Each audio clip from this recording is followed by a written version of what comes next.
stories from right here in the national capital, where the Aam Aadmi Party, the party in power, has been facing, as you already know, over the last weeks, multiple controversies around the liquor excise policy. Now, we know that Aam Aadmi Party sources have said that there's set to be a meeting in just an hour from now of the Public Affairs Committee. That's the Aam Aadmi Party's highest decision-making body.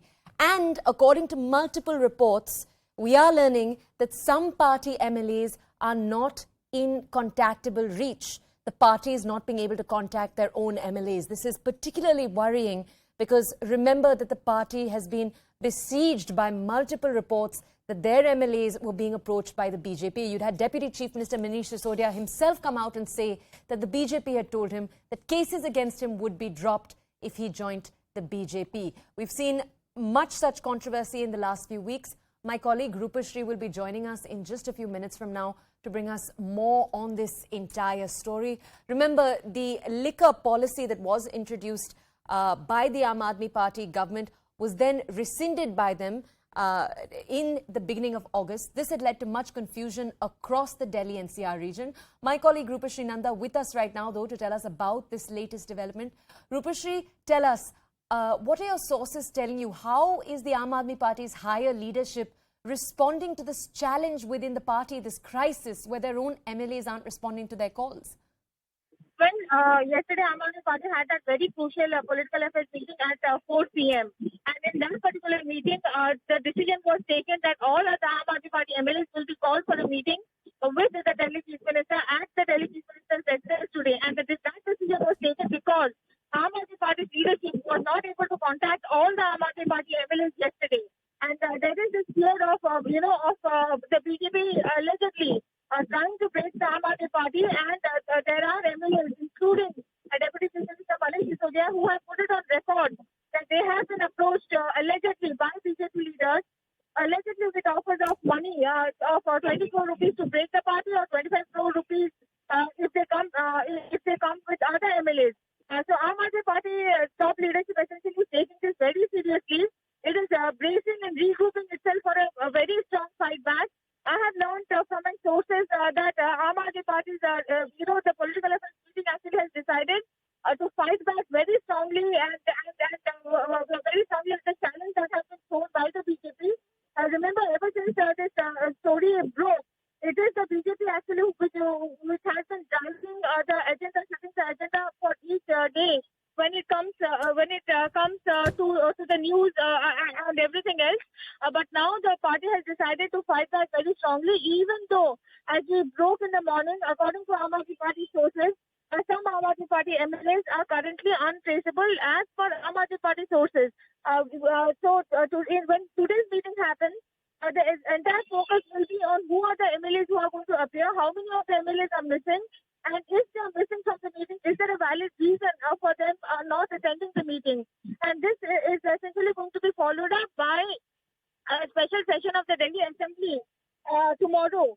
And in that assembly, it is expected that each of these Aam Aadmi Party MLAs, beginning with, Saurabh Bhardwaj, Somnath Bharti, the Deputy Chief Minister, Manish Sisodia, and finally Arvind Kejriwal, are going to lash out against the BJP allegedly for using the central government agencies to topple governments, elected governments throughout the country, and now attempting to do so with the elected government in Delhi also.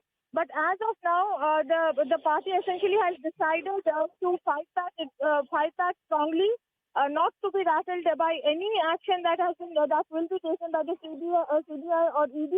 And even yesterday, the press release that came after the PAC's meeting actually, put it on record that the PAC believes that the cases against Manish Sisodia are false. So this is a political fight that the Aam Aadmi Party is fighting. And remember, as I've always been pointing out, there is an FIR in this particular case.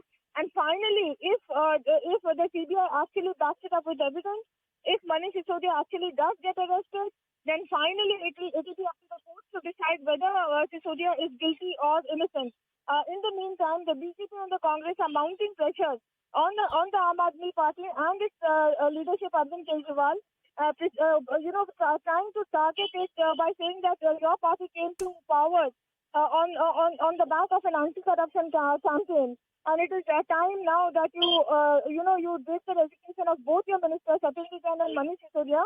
But Aam Aadmi Party chief has consistently not asked his ministers to resign, but he has defended them very stoutly, and most recently and most tellingly, he defended Manish Sisodia in the battleground state of Gujarat. Rupashree, have your sources revealed to you at all the names of some of these MLAs? Are there any particularly prominent MLAs in the mix? We do not have the names as of now.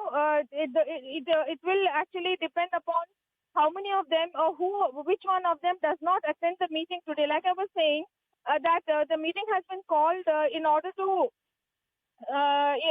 find out how many of those MLAs are attending the meeting, and if they're not attending the meeting, do they have a valid reason?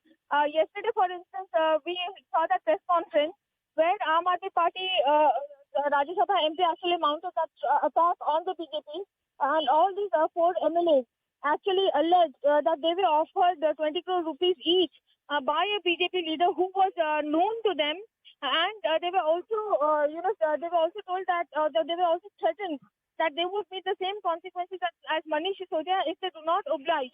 But the Aam Aadmi Party, none of those MLAs, neither Rajya Sabha MP Sanjay Singh, actually offered any names as to who were those BJP leaders who have allegedly made these offers, or what is the proof that the Aam Aadmi Party has in order to back its allegation. So which is why perhaps that claim actually met with a little bit of skepticism also, because the party decided not to offer any more evidence than putting up the MLAs themselves and making them talk to the press about the alleged offers that they have received. Right, Rupashree, right there, I'd like if you could elaborate, because we know that the BJP, the statement the BJP has made again and again is, where is the proof? Even when Deputy Chief Minister Manish Sisodia came forward and said that he was told that cases would be dropped against him if he joined the BJP, the one thing you've heard the BJP say again and again is, where is the proof? Stay with